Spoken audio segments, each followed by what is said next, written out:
I'm currently at home and I've just noticed a potential hazard here. It is an unstable shelf that has not been securely fastened to the wall.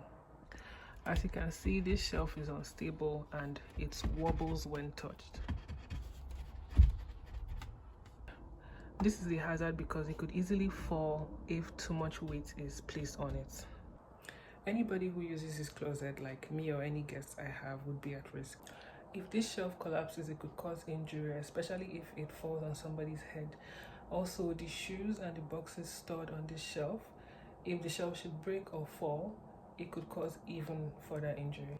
Since I rent this space, my landlord, who also lives in the house, shares some responsibility in maintaining a safe environment.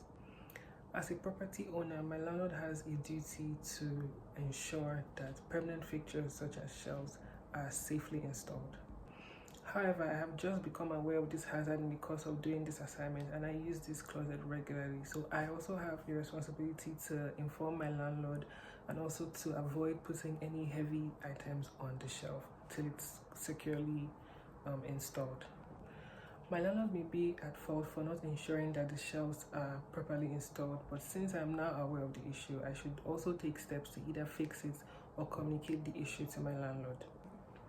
To reduce the risk of this shelf falling or collapsing on myself or any of my guests, my landlord or myself, we could reinforce the shelf with additional brackets or just screw it more securely to the wall, or we can just generally avoid putting any heavy items on the shelf to avoid it collapsing.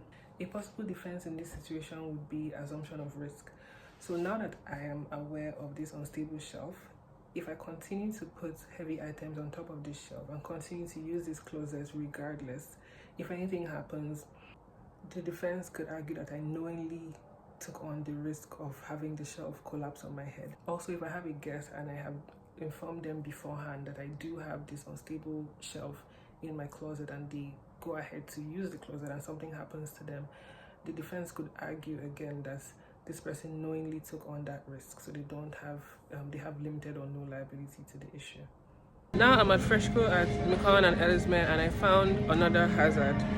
It is an orange peel just steps away from the produce section, and there is no warning sign along the entire aisle. There's even a piece of paper or nylon next to it.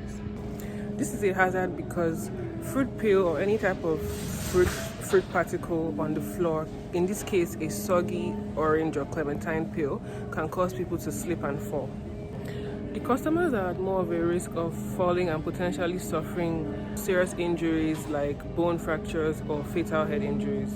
I would even go a step further to say that the elderly are at a higher risk because they may not move fast enough to break the fall. The store is legally responsible for this hazard because this is their establishment and they are supposed to keep it safe for their customers. The store is at fault here for failing to clean up the aisle promptly or at least putting up a warning sign.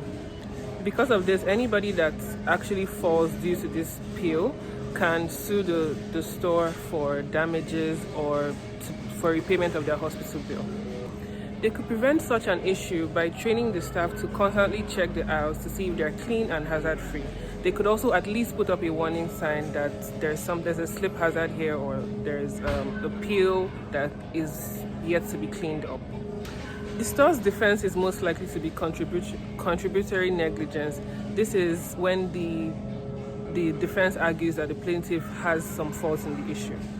The store could argue that the customer wasn't paying enough attention or wasn't, concerned about their own personal safety. But this defense may be weak in this case because there was clearly no warning sign around this fruit peel on the aisle anywhere around it.